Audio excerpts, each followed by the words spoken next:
बच्चों, कक्षा 9वीं में व्याकरण में हम पढ़ेंगे आज संवाद लेखन। संवाद लेखन क्या होता है? पत्र लेखन, निबंध लेखन, संवाद लेखन, ये सब लेखन की कलाएं हैं। तो संवाद लेखन क्या होता है, क्यों लिखा जाता है? मनुष्य अपने विचारों का आदान प्रदान संवाद या बातचीत के माध्यम से करता है। मतलब मनुष्य अपने विचारों का आदान प्रदान, जो विचार और भाव होते हैं पहले तो हम बोलकर करते हैं, लेकिन लिखना और बोलने में तो अंतर होता है। तो लिखना, मनुष्य अपने विचारों का आदान प्रदान संवाद या बातचीत के माध्यम से करता है। फिर है साहित्य रचना में संवाद लेखन का महत्वपूर्ण योगदान है। जो साहित्य वगैरह लिखे जाते हैं ना, उसमें महत्वपूर्ण योगदान होता है संवाद लेखन का। नाटक है, ये एकांकी लेखन में संवाद की अहम भूमिका होती है। जो नाटक वगैरह लिखे जाते हैं तो देखा होगा आपने, एकांकी वगैरह पढ़ा होगा कि उसमें एक व्यक्ति के द्वारा जो डायलॉग बोले जा रहे हैं, दूसरे के द्वारा जो बोले जा रहे हैं, तो यहाँ पर ये किसके द्वारा संभव हो पाता है? संवाद लेखन के द्वारा। तो यहाँ पर जो नाटक है और एकांकी है उसमें संवाद की अहम भूमिका होती है। आजकल फिल्मों में पटकथा लेखन एक व्यावसायिक रोजगार के रूप में उभरा है। पहले तो केवल साहित्य में ही ये देखने को मिलता था, लेकिन अब जो फिल्म बनती हैं, जो फिल्मों में डायलॉग बोले जाते हैं, वो सब किसके द्वारा होता है? संवाद के द्वारा। फिल्म, नाटक व एकांकी का सफल या असफल होना उसके संवादों पर निर्भर करता है। सजीव व सशक्त संवाद फिल्म, नाटक या एकांकी को लोकप्रिय बनाता है। वही निर्जीव संवाद मतलब जिसमें जान ना हो, जिन संवादों को सुनने में कोई रुचि ना हो, वैसे संवाद से वे असफल होते हैं, क्योंकि वे लोगों को आकर्षित या प्रभावित नहीं कर पाते हैं। संवाद लेखन साहित्य के विद्यार्थियों के लिए एक महत्वपूर्ण कला के रूप में प्रदर्शित होता है। कला के रूप में ये लेखन कला के रूप में सामने आता है। संवाद लेखन में निपुणता प्राप्त करने के लिए नीचे दी गई बातों का ध्यान रखना चाहिए कि संवाद कैसे होना चाहिए। संवाद छोटे व प्रभावशील होना चाहिए। संवाद स्वाभाविक होना चाहिए। उनमें पात्रानुकूल शब्दों का प्रयोग होना चाहिए। मतलब स्वाभाविक कैसे होना चाहिए कि उनमें बनावटीपन नहीं होना चाहिए। बात करते समय या संवाद करते समय ऐसा प्रतीत होना चाहिए कि वास्तव में वो बात कर रहे हैं। संवाद में पर्याप्त रोचकता होनी चाहिए। संवाद परस्पर संबंधित होना चाहिए। ऐसा जो संवाद लिखा जाए तो संबंधित होना चाहिए। जैसे एक प्रश्न पूछ रहा है तो उत्तर दूसरे द्वारा जो उत्तर दिया जा रहा है वो उसी से संबंधित संवाद का हो, नहीं तो वो कहीं और का उत्तर दे रहा होगा तो वो संवाद रुचिकर भी नहीं होगा, प्रभावशाली भी नहीं होगा। संवादों की भाषा सरल होनी चाहिए। संवाद के अंत में समस्या का हल होना चाहिए। संवाद हृदय स्पर्शी व भावुकतापूर्ण होना चाहिए। संवाद पात्रों के चरित्र चित्रण में सहायक होना चाहिए। संवाद कथानक के विकास में सहायक होने चाहिए।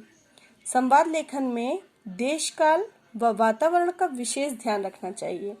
देश काल मतलब जो संवाद लिखने के लिए आपको दिया गया है या जिस विषय में आप संवाद लिख रहे हैं वो वातावरण और देश काल के अनुरूप ही होना चाहिए। अब यहाँ पर देखो, संवादों के कुछ उदाहरण दिए गए हैं। बढ़ती हुई महंगाई को लेकर दो मित्रों में बातचीत। अब कैसे बातचीत और कैसे संवाद लिखा गया है? यहाँ दो मित्रों के नाम दे दिए गए हैं। यहाँ पर प्रश्न में नहीं दिए गए हैं। इनको आपके द्वारा चयन करना पड़ेगा कि आप मित्रों के नाम लिखते हैं। तो जैसे अजीत और आयुष, दोनों मित्रों के नाम दे दिए गए। अजीत: अरे मित्र आयुष, इतनी देर गए, कहाँ से आ रहे हो? इतनी देर गए मतलब तुम कहाँ से आ रहे हो? तो ये प्रश्न कर रहा है, तो यहाँ पर कौन सा चिन्ह लगा हुआ है? प्रश्नवाचक चिन्ह लगा हुआ है।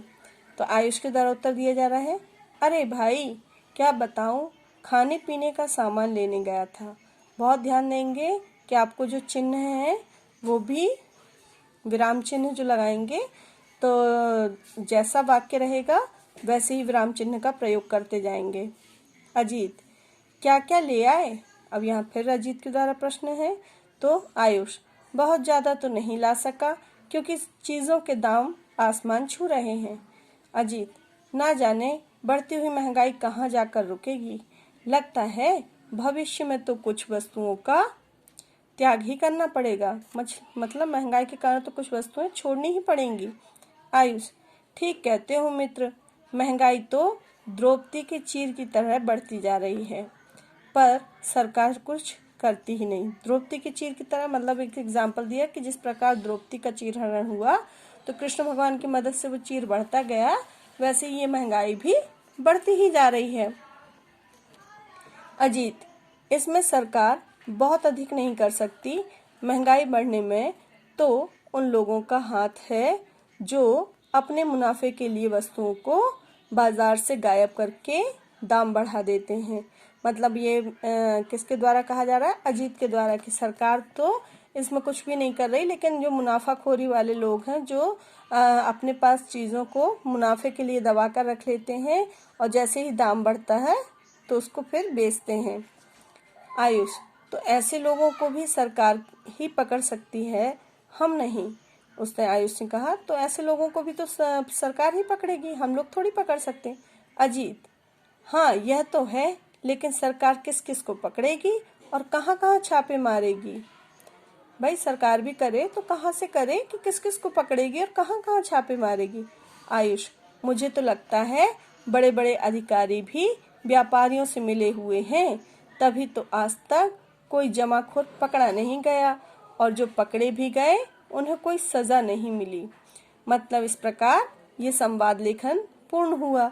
तो दो मित्रों के बीच महंगाई को लेकर जो बातचीत हो रही है, तो उस बातचीत में आप अपने शब्द इस्तेमाल करेंगे, अपने शब्दों के द्वारा संवाद लेखन लिखेंगे। तो लेखन में आपको लेखन सामग्री में कोई भी 2 टॉपिक दिए जाएंगे, जिस पर किसी एक विषय पर बातचीत करते हुए आपको संवाद लेखन अपनी कॉपी में करना है। पठन सामग्री केवल पढ़ने के लिए दी जाएगी और लेखन सामग्री कॉपी में लिखने योग्य रहेगी। तो इस प्रकार ये संवाद लेखन पूर्ण हुआ। आपको व्याकरण के टॉपिक में लेखन में 3 चीजें दी गई हैं: पत्र लेखन, संवाद लेखन और निबंध लेखन या अनुच्छेद लेखन।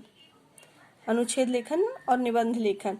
तो ये लेखन में अपना पत्र लेखन भी पूर्ण हो गया है, संवाद लेखन भी पूर्ण हो गया है, और इसके PDF आपको दे दिया जाएगा, जिसके माध्यम से आप लेखन सामग्री को लिख सकते हैं और पठन सामग्री को पढ़ने योग्य समझने के लिए आप फिर से पुनः पढ़ सकते हैं। धन्यवाद।